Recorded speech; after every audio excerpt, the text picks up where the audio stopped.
Olá, seja muito bem-vindo! Oi, pessoal! Está no ar o segundo episódio da segunda temporada do Conversa Segura. Nosso podcast é um espaço para você que deseja estar sempre atualizado no que há de melhor em ações, gestão e tecnologia para a Cipate. Eu sou a Lê. Eu sou o Pedro e todo esse conteúdo é produzido pela Wix, o sistema completo de gestão e execução de CIPAT, feito para impulsionar a cultura de saúde e segurança na sua empresa. Bom, se você também carrega a missão de impulsionar essa cultura por aí, não deixe de nos acompanhar também no Instagram, no YouTube, no blog, no Spotify. Todos os links para todas essas redes estão aqui na descrição desse vídeo. Se você já parou, já indo para o conteúdo do dia, né? Você já parou para pensar que a forma com que você conduz seus treinamentos, diálogos, palestras, abordagem, muda completamente a absorção de conteúdo dos funcionários, né? Como que eles entendem, se eles absorvem e se eles seguem o que você está falando ou não? Exatamente. Muitas vezes o que acontece existe uma grande preocupação em saber o conhecimento técnico, em saber a regra, a norma, o conhecimento que precisa ser transmitido, mas não há uma preocupação na forma como esse conhecimento é transmitido. Exatamente. Você chega lá na palestra, vai e fala o conteúdo.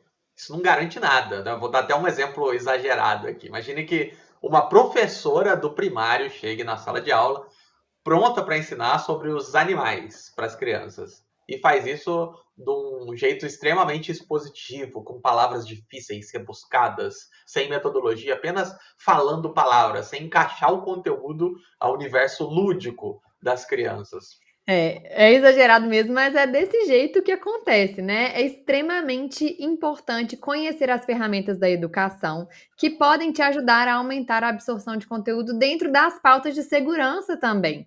É um assunto muito importante e por isso nosso episódio de hoje tem o tema Educar para Prevenir, transformando a educação em segurança.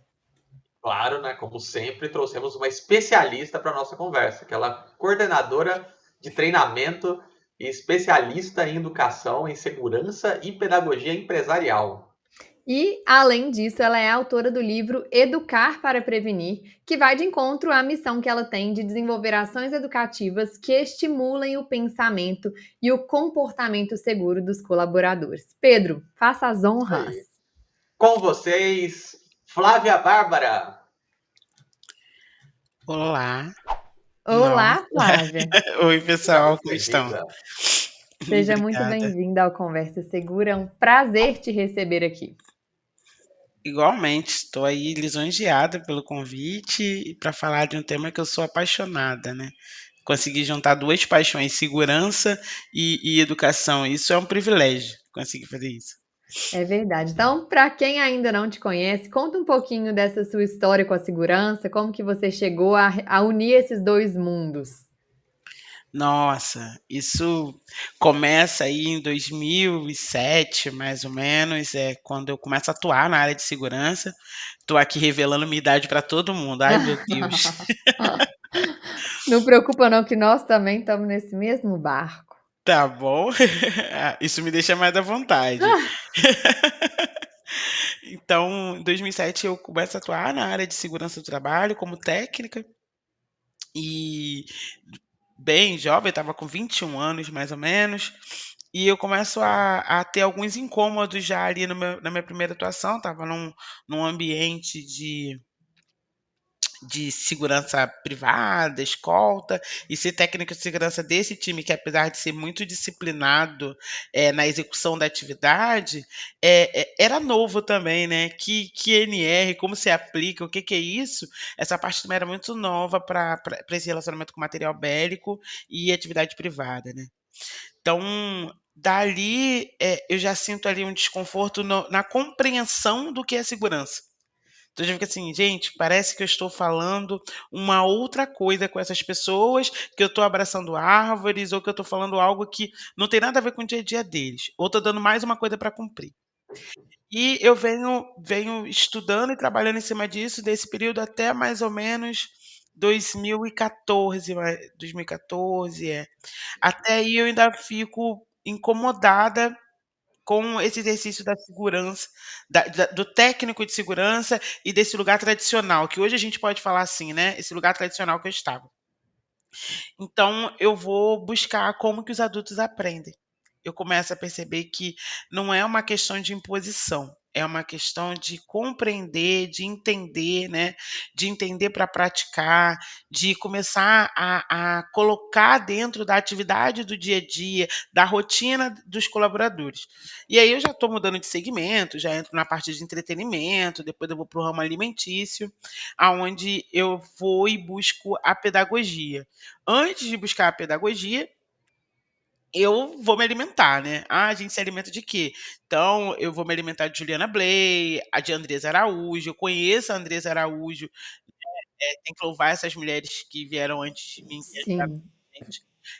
Ela, na verdade, era uma percussora ali de um dos sistemas onde eu atuava, que era através do Programa de Gestão de Segurança pelo Comportamento, as grandiosas observações comportamentais, né? Com vários nomes, OPA, OSA, ODO, olha, cada um chama de. E aí eu começo a me alimentar um pouco da Andresa, é o primeiro contato que eu tenho ali, é a primeira pessoa que eu tenho contato. E tão engraçado, o Brasil é carente dessas informações. O Brasil ainda é carente dessa segurança humanizada, né. E aí eu começo a trabalhar olhando para onde que eu vou olhar isso então? Eu começo a fazer esse depara. Então eu olho, as pessoas precisam aprender o que que é perigo e o que que é risco. Eu começo a ver assim, o que que eu estou repetindo sempre? Eu sempre repito Uhum. perigo e risco.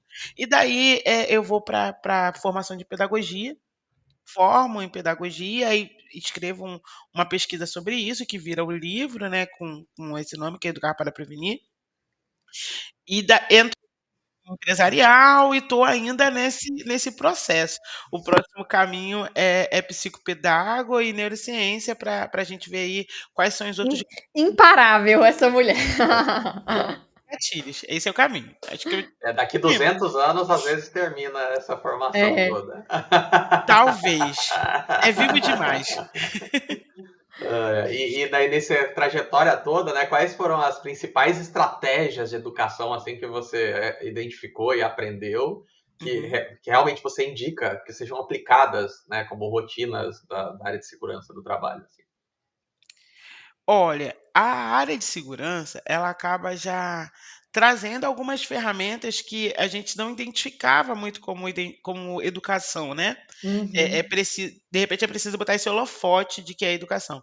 Você tem um diálogo de segurança, que acho é a ferramenta, para mim é a melhor ferramenta de segurança que existe, tá, em relação à interação. Você tem o diálogo, você tem o levantamento de campo, que é um momento que você está ali junto com aquele trabalhador, ele é teu paradigma, né, para quem faz, diagnóstico ou um dos os programas, que agora é PGRO, enfim, esses levantamentos você está sempre com paradigma, você está sempre com uma pessoa ali, qual é a atividade, olhando a atividade, quais são os perigos e riscos daquela atividade. Então você tem isso, que é pesquisa de campo, você tem as reuniões, porque numa reunião também pode acontecer um processo educativo, a gente não consegue olhar isso, né? Como fazer essa reunião produtiva ao ponto das pessoas aprenderem com ela. Então, Uhum. as reuniões também são caminhos para a educação. Louvo muito salas de desenvolvimento com líderes, workshops de segurança. A CIPAT já é uma ferramenta de educação, assim, já é um lugar onde você pode trazer educação de forma sublime. Então, o DDS, a CIPAT e a pesquisa de campo já existem na estrutura de segurança tradicional. E a gente estava usando ela de forma muito rígida, esquecendo que ali é um momento de interação e um momento de troca também. Uhum, Então a gente uhum. estava esquecendo isso. E depois disso, eu acho que essas outras ferramentas como workshop, sala de desenvolvimento, reuniões, esses outros encontros com pessoas, né, de diversos níveis hierárquicos que o time de segurança, independente se é técnico, se é o gestor, se é o coordenador, tem, ele é preciso entender que é um momento que a educação pode acontecer, que a ação educativa, né? A educação, que essa ação educativa pode acontecer, até porque ela é viva e a gente é educado a todo momento. Todo Legal. dia. Você falou dessa forma rígida de transmitir o conhecimento. O que Uhum, que então é importante evitar, assim, que às vezes já virou um comportamento repetitivo, né? O que que uhum, é essa forma de educar rígida que uhum. você considera importante de evitar? esse lugar tradicional, né, e rígido, a segurança já é dura, né? Porque a NR é dura, É. aquele texto duro, texto Difícil duro. de entender, né, é uma coisa Nossa, densa, você pega para ler, você fala: "Ai meu Deus, deixa eu repetir, deixa eu voltar aqui na linha de cima para". justamente, a gente volta. Esse processo de voltar é um processo também de estudo que te ajuda Sim, sim. em aspas. Quando você está nesse lugar de compartilhamento e que você quer engaje e que as pessoas vivenciem aquilo, primeiro a gente tem que ter um lugar de escuta. E outra coisa, você pega esse negócio duro, que é a norma regulamentadora, o cumprimento dela, quando você olha esse texto, gente, ele é repetitivo. Primeiro, a primeira parte dele, objetivo. Aquilo ali é igual para todas elas. O que, que é o recheio da norma? Então, esse recheio é que a gente quer que o trabalhador aplique, que o trabalhador entenda e que a empresa transforme no dia a dia dela, não é isso que a Em gente quer? hábito. É isso, no final é isso que a gente quer. Então, é porque a gente entende que pode ser o melhor caminho, mas é adaptável. E talvez isso dê trabalho, sabe, Mari e Pedro? Isso dá trabalho. Como é que a gente adapta? Como é que a gente pega esse texto duro e traz para o meu linguajar, para o Mastigado. linguajar do meu time, sabe? Como é que eu transformo isso para o entendimento do meu público? E isso é necessário conhecer quem são as minhas pessoas. Quem são? Quem é essa gente que eu quero comunicar? Quem é essa gente que eu quero educar? Não são caixas vazias, tem uma história, tem uma percussão. Como é que eu falo com elas? Isso foi o meu maior desafio, foi o meu grande incômodo também. Falei assim, gente, como é que eu falo com essas pessoas sobre esse Uhum. tema que não está na formação de ninguém? Porque segurança não está na formação de ninguém, você não aprende no CA. Sim. Segurança do trabalho. Você aprende prevenção na escola. Você aprende a não se machucar dentro de casa, que papai e mamãe é o primeiro técnico de segurança que a gente tem, né. Eu sou mãe, eu então já tô com a formação em dia aqui.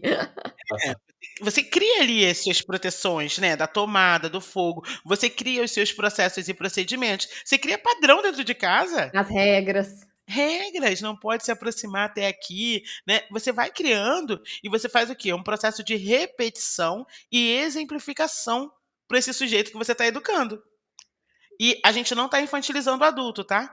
Mas Com a gente está certeza. dizendo que é um processo contínuo. E que tem que ser adaptado para cada público, Claro, igual a gente falou aqui linguagem, na né? nossa abertura, né, não adianta uma Linguagem. professora do primário querer ensinar, de uma forma expositiva para as crianças. Eu Sim. sou super suspeita para falar de comunicação, mas às vezes a gente não para pensar que o outro gosta de prestar atenção, o outro gosta de abrir os Uhum. ouvidos para aquilo que é de interesse dele, para a Sim. forma que toca na realidade dele, né. Uhum. Eu, por exemplo, não gosto de falar sobre futebol. Se eu entro num grupo em que as pessoas estão falando só sobre isso, muito provavelmente eu vou me distrair, vou prestar atenção em outra coisa, vou mexer no celular, vou, sei lá, vou estar pensando no, sei lá, qualquer outra coisa que me tire daquele ambiente. Então, é muito estratégico a gente reverter o nosso pensamento para começar a entender que se a gente quer falar de segurança, que é um assunto importante, a gente precisa dar um jeito de conectar com a pessoa que vai nos ouvir, né? Porque a pessoa precisa abrir os ouvidos para aquilo, não em uma metodologia rígida, que é só a gente Hum. tentando empurrar uma massa para dentro Uhum. daquela pessoa. Sim. E aí, às vezes, acontece da pessoa também usar de recursos até duvidosos, né? Por exemplo, sei lá, leva a dona morte pairando nos arredores e mostra um acidente catastrófico, uma pessoa perdendo o braço utilizando a mesma máquina que o trabalhador usa lá todo dia. Enfim, e aí também, às vezes, distorce para outro lado, que às vezes até consegue chamar atenção, Pelo mas medo. aí traz o outro componente que é completamente destoa completamente do que seria necessário para realmente transformar aquele comportamento, aquela cultura da pessoa frente àquela situação de risco, né? Enfim, ou seja, tem realmente muita complexidade aí nesse entorno de pegar aquele tom certo, né, naquele ponto certo que vai deixar a pessoa confortável e segura ao mesmo tempo, né? Uhum. Pedro e Mari, vocês trouxeram 2 coisas importantíssimas, a conexão do sujeito, né, e a distorção, né, a dissociação também. Ontem a gente estava até falando disso, foi falar disso numa live com a Ju e com o Nestor, sobre conexão e dissociação. A questão do eu me conectar com aquilo que eu não tenho muita afinidade. Como é que a gente desperta essa conexão? Primeiro, o interesse genuíno, para quando você vai para aquele ambiente, ele tem que estar. E aí a gente traz a arte do convite. Como eu estou te convidando, né? Venha para o treinamento de segurança. Nossa Senhora. Se não for obrigatório, já era. Né? Agora, venha cuidar da vida, venha para uma sessão do Educar para Prevenir. Mas o que é isso, Educar para Prevenir? É prevenir o quê? Né? Se deixa aquela reticência na pessoa, a curiosidade, aguçar essa curiosidade. Porque mesmo que você não entenda de futebol, mas se o convite é vamos visitar a arena e entender toda a estrutura e história da arena. Nossa, como se comunica no time tal? Sim. Olha como que a gente vai mudando, né? O convite é tudo, essa Uhum. atração, né? Antigamente, esse chamariz, essa coisa, esse perfume que te traz, né? Que te envolve e que vai te levando para aquele lugar.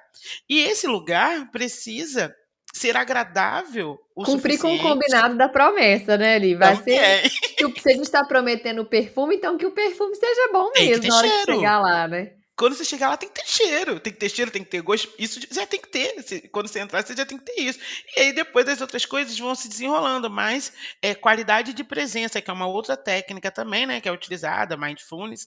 Se a pessoa chegou, a gente já começa a fazer esse exercício. Se eu disse que tinha cheiro, vai ter cheirinho ali. Chegou, tem cheirinho. Então ela já sentiu o cheirinho, opa, tô chegando, é esse ambiente mais ou menos que eu quero ficar. E dali vai se contextualizando. E a dissociação com o uso de imagens ou questões pesadas é muito preocupante. Primeiro, é uma aprendizagem pelo medo e pela dor. A aprendizagem pela dor, ela vai acontecer, sim, é um processo traumático. E isso vocês podem aí parar um minutinho e lembrar de coisas da vida de vocês. Né? Ah, eu não boto mais a mão na panela porque um dia eu toquei e estava quente, ou eu tenho uma queimadura. E aí a gente vai criando outros gatilhos e outros Bloqueio, né. vieses e bloqueios nesse ser humano, nessa pessoa, nesse aprendente. Então, essa dissociação primeiro, eu vi lá a Dona Morte, eu já tenho uma conexão com a morte. E aí, para cá, para o Brasil, o luto é visto de uma forma, nós brasileiros enxergamos de outra. Mas existem outros países que celebram esse processo. Existem religiões que celebram a morte. Então, será que é isso que a gente está querendo dizer quando eu coloco a Dona Morte em relação ao acidente, que é para celebrar? Opa, cada um vai pegar de uma forma. E aí eu boto um capacete sangrando. Mais uma vez a gente vem com essa educação com medo e com trauma. O que vai me conectar àquela imagem? Eu vi aquele capacete sangrando foi porque alguém não usou loto ou porque alguém não usou uma proteção coletiva. Num primeiro momento, eu vou acreditar que aquilo nunca vai acontecer comigo, porque eu me cuido demais. Faço isso há 15 anos. Eu faço isso há 15 anos. E o outro talvez eu fique só com aquela lembrança de se eu não usar proteção coletiva, alguém vai furar a cabeça, né? Vai furar a Não, ou cabeça. então, assim, o meu trabalho é muito perigoso, eu preciso ficar ansioso o tempo inteiro, porque aquilo é uma possibilidade, né. Claro que tem que falar do risco, mas gerar esse ambiente de Uhum. mal-estar também é crítico. E isso é curto prazo, Mari. É curtíssimo prazo. Quanto tempo que você vai ficar naquela pessoa? Outras coisas vão se sobrepor. Tem um ditado japonês que fala sobre isso, japonês e chinês. Você começa a encher aquela xícara, enche, enche, enche, enche, enche, e ela transborda. E ela vai transbordar. E se você botar só situações traumáticas ali, você associa a segurança a um lugar de medo, a um lugar horroroso.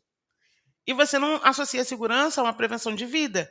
Você não associa a Sim. segurança à questão de eu estou me cuidando, estou cuidando do meu colega, e a gente ou vai voltar para casa, ou a gente vai poder entregar cada dia mais e melhor, Uhum. Não, independente para onde eu vá.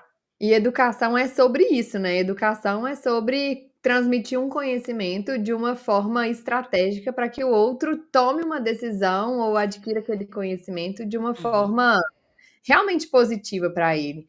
E aí partindo para essa parte prática, assim, a gente falou do que não se deve fazer, dessa Isso. educação rígida, então, para a gente fazer uma boa intervenção pedagógica, o que pode ser aplicado para criar essa metodologia que gera aproximação, que gera um resultado duradouro? O que você costuma aplicar que dá certo e que as pessoas que também trabalham com segurança podem conduzir da mesma forma?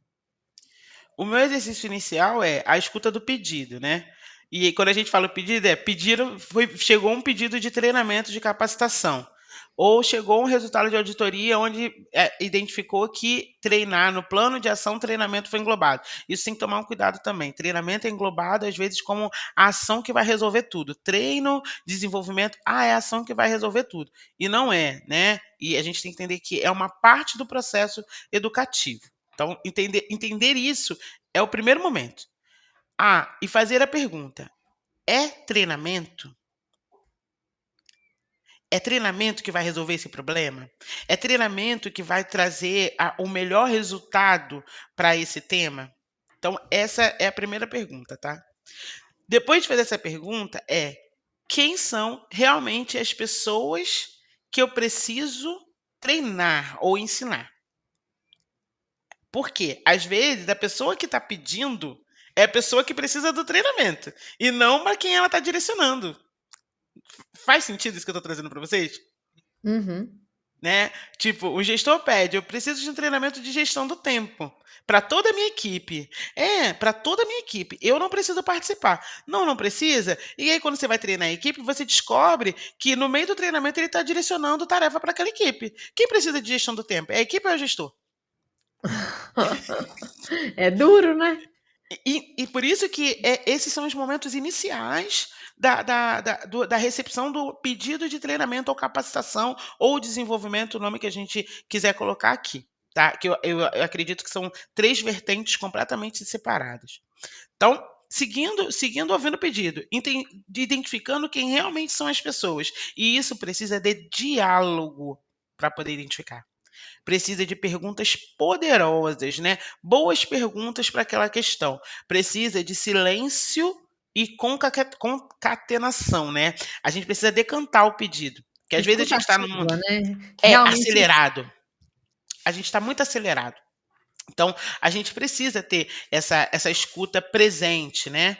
Essa escuta integral, que eu esteja ali como um todo para aquela pessoa que está trazendo o pedido ou para aquela situação que está trazendo o pedido. E Entendi. só um parênteses aqui Sim. sobre escutativa, porque às vezes a gente acha que escutar é só ouvido, mas Isso. a nossa escutativa também pode ser uma observação de como a pessoa está agindo quando ela está me falando aquilo. Às vezes ela está me falando uma coisa, mas com uma postura completamente rígida, com uma cara de tristeza ou com uma cara de feliz. Essa escutativa também é uma observação criteriosa para a gente conseguir entender o que tem realmente, o que aquela pessoa está me trazendo realmente e que pode ser uma percepção visual, uma percepção de sentimento e de ouvido também.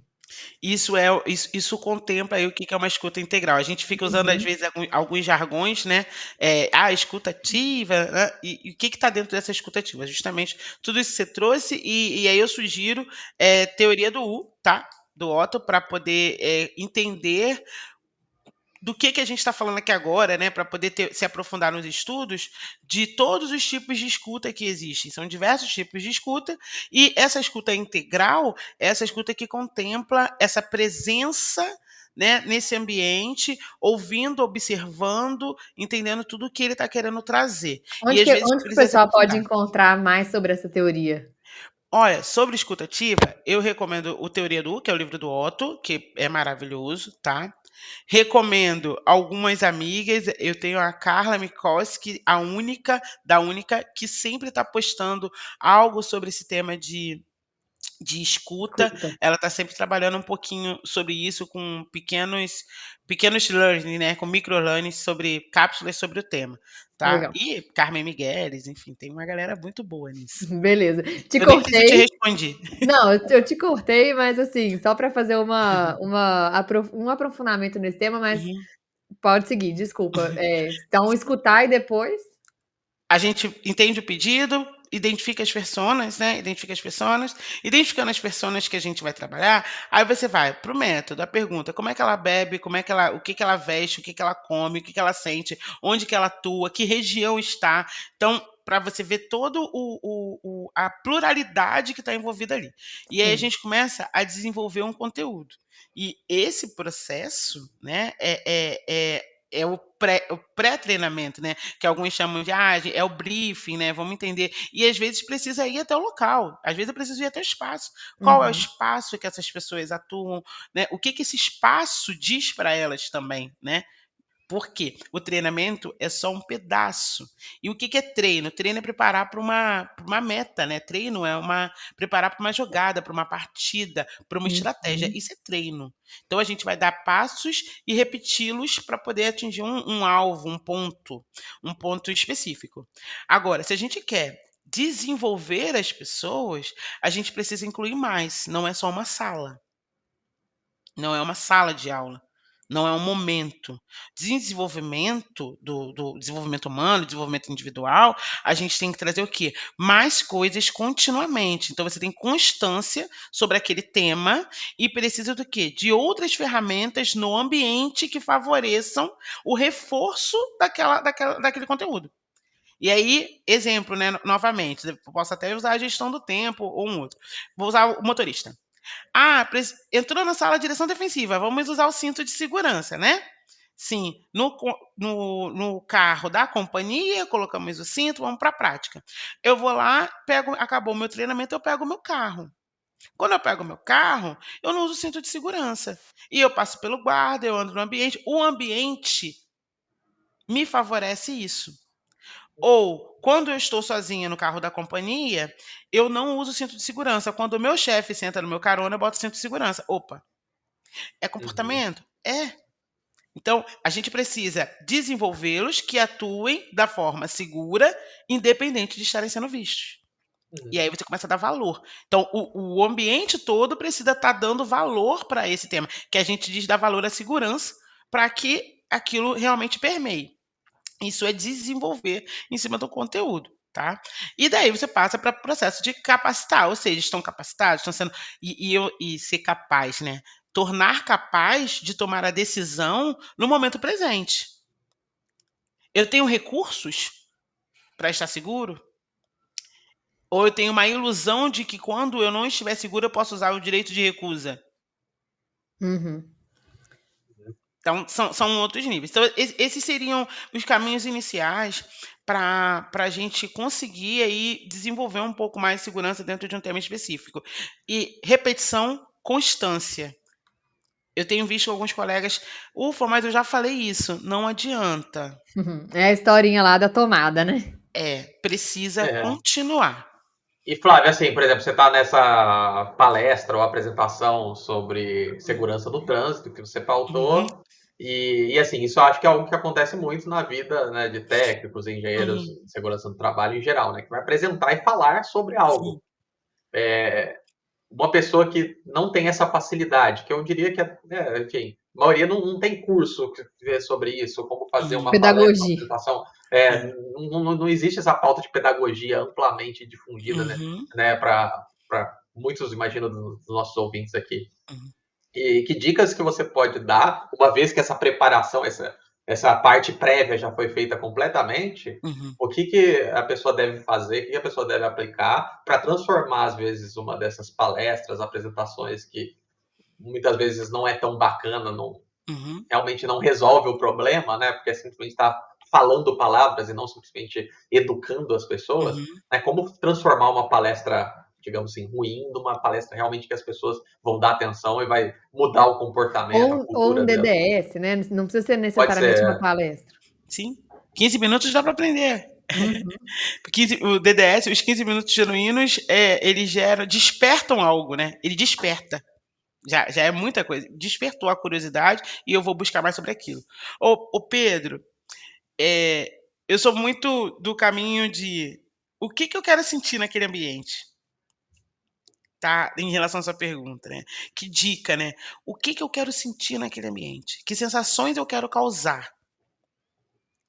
Isso são as minhas perguntas quando eu vou até criar um conteúdo, porque às vezes a gente cria o conteúdo, né? Tem um conteúdo, um roteiro, e aí você vai para o processo de como será a minha apresentação.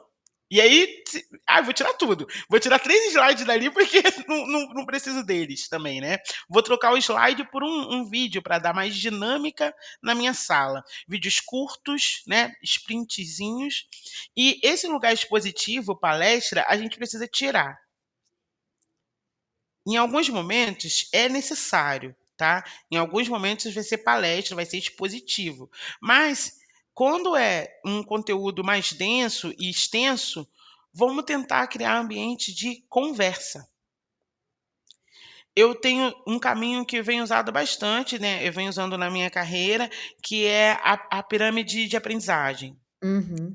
A pirâmide de aprendizagem traz lá os estágios, né? 10%, 20%, eu não gravo de cabeça, né? Mas os momentos ali onde acontecem o processo. E aí, lá embaixo, você tem quando você ensina o outro, quando você troca com o outro, quando você dialoga, né? Você tem ver, ler. Você tem ver, ler, ouvir, e depois vem para o processo de diálogo, que são as 3 camadas principais de maior potência de aprendizagem. Se num treinamento você conseguir colocar os itens que estão ali naquela pirâmide, e não siga um percentual, existem várias discussões sobre isso, né? De é 10%, 20%. Mas se o seu treinamento, seu momento de conversa, sua sala de desenvolvimento, ela consegue ter algo para eu ler, algo para eu ouvir, tá? Algo para eu ver, algo para eu conversar e em algum momento até ensinar para o outro. Se você conseguiu colocar tudo isso, cara, você vai atingir, vai levar as pessoas para um ambiente que você não esperava, que sabe? E Uhum. aí tem o check do instrutor. Deu choro, deu riso, deu confissão, rolou segredo, check. Tem um desses, o treinamento, ó, As cara, pessoas se abriram, né, é, verdadeiramente. é isso. E uma outra dica é seguir uma tríade também muito gostosa, que é pensar, sentir, fazer.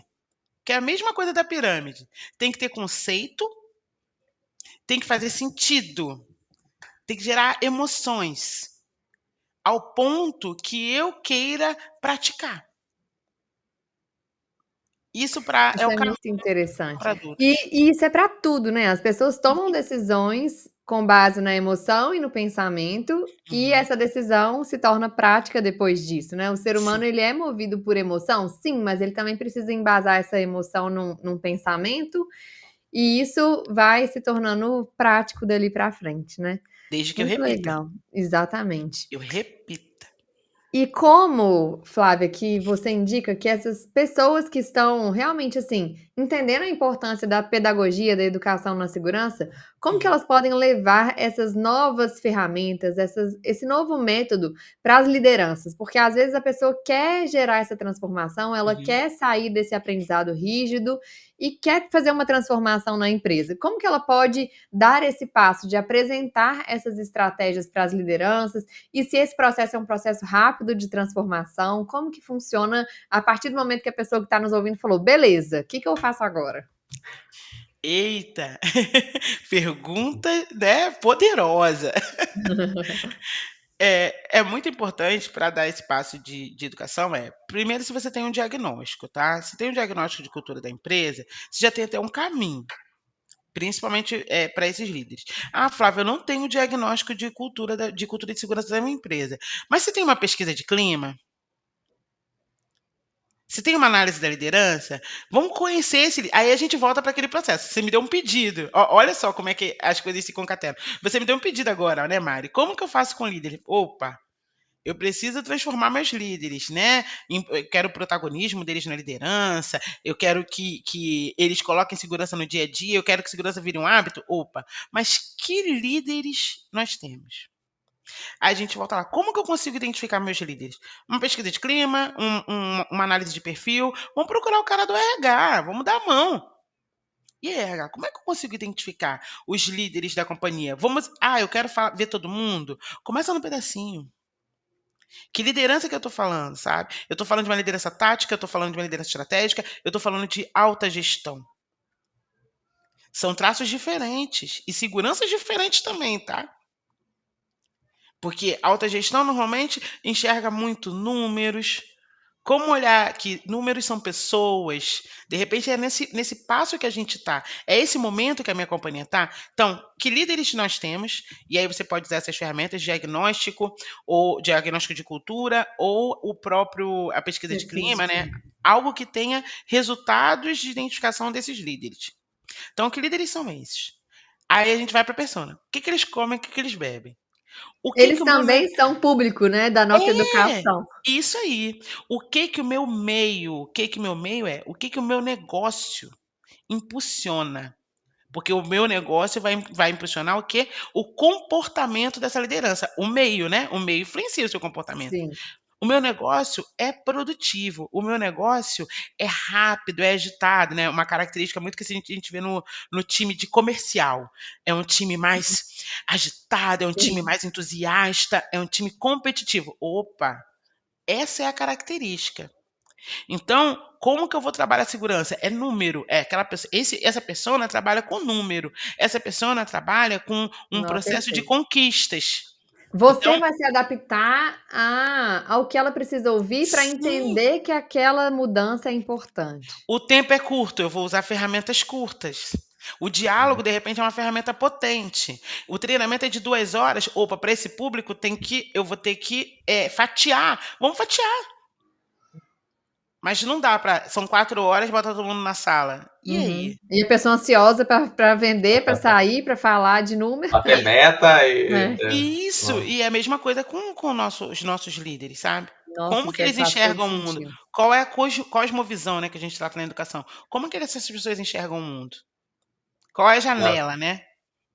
Flávio, eu acho que algo que já ficou muito claro nessa conversa nossa é que existe um O mundo.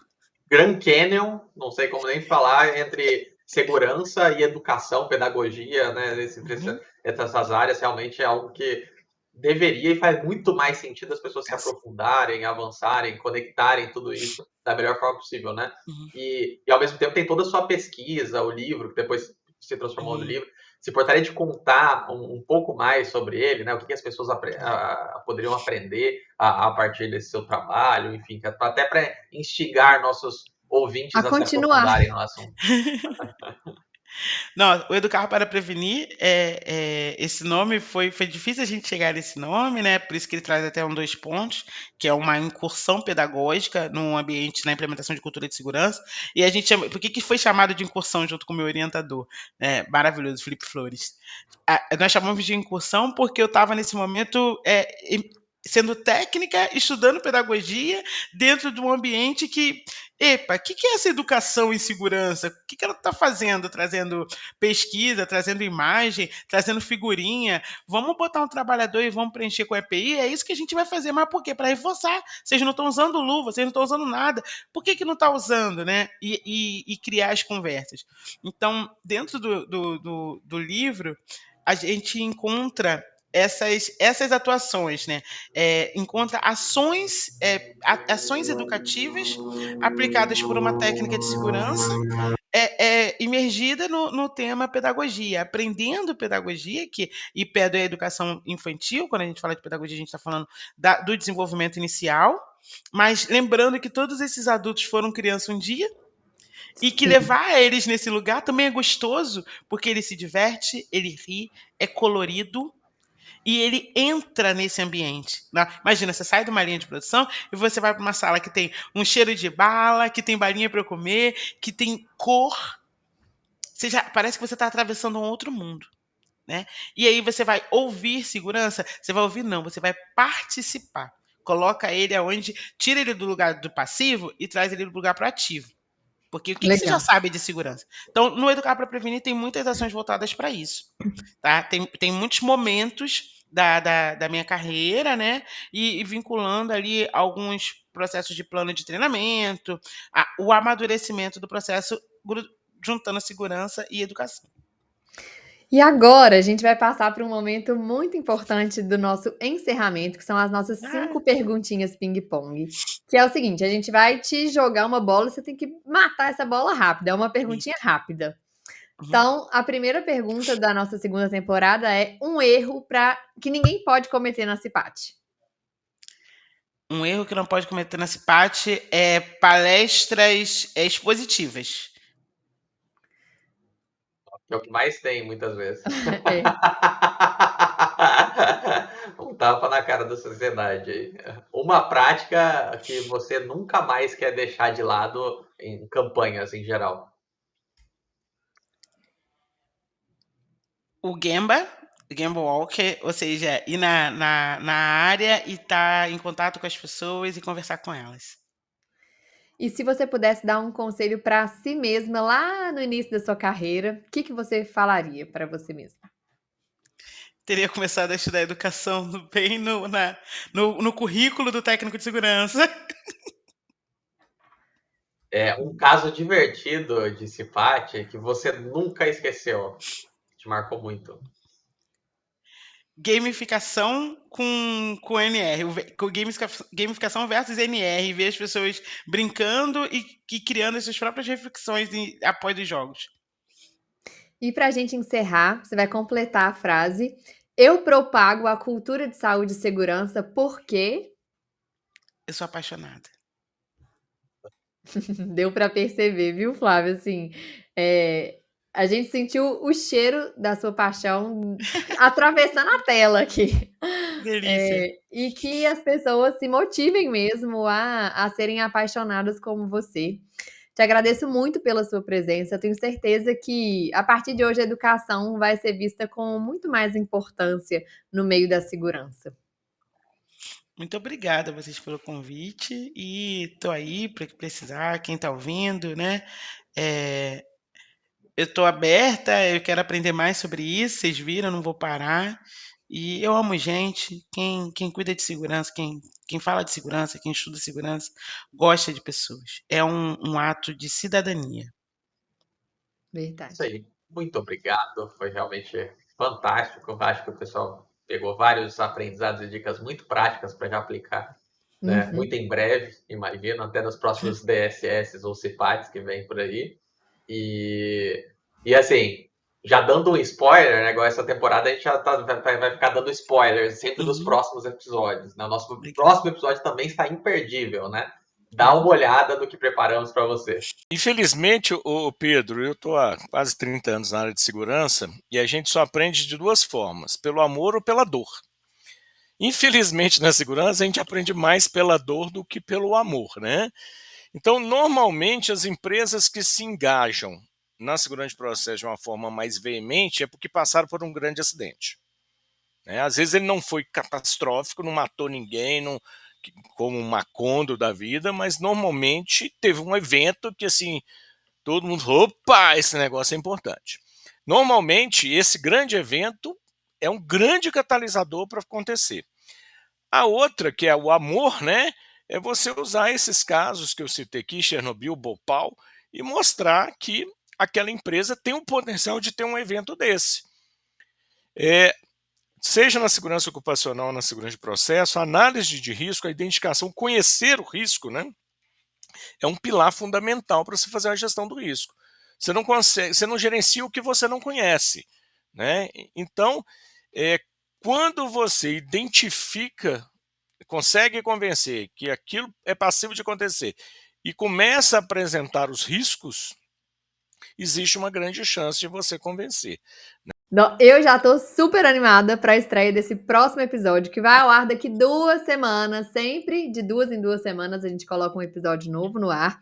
Então fica de olho aqui no canal, se esses assuntos te interessam, e acompanhe todas as nossas redes sociais que estão aqui na descrição, para você não perder nada do que a gente tem preparado para você. É isso aí. E conte aqui nos comentários, né, qual ponto dessa conversa mais foi valioso para você, né? O que você vai aplicar muito em breve na sua vida, no seu dia a dia, no seu trabalho. E é isso, o Conversa Segura de hoje chegou ao fim. Eu te espero no próximo episódio. Um abraço e até a próxima. Beijo, pessoal, até daqui 2 semanas, até o próximo Conversa Segura.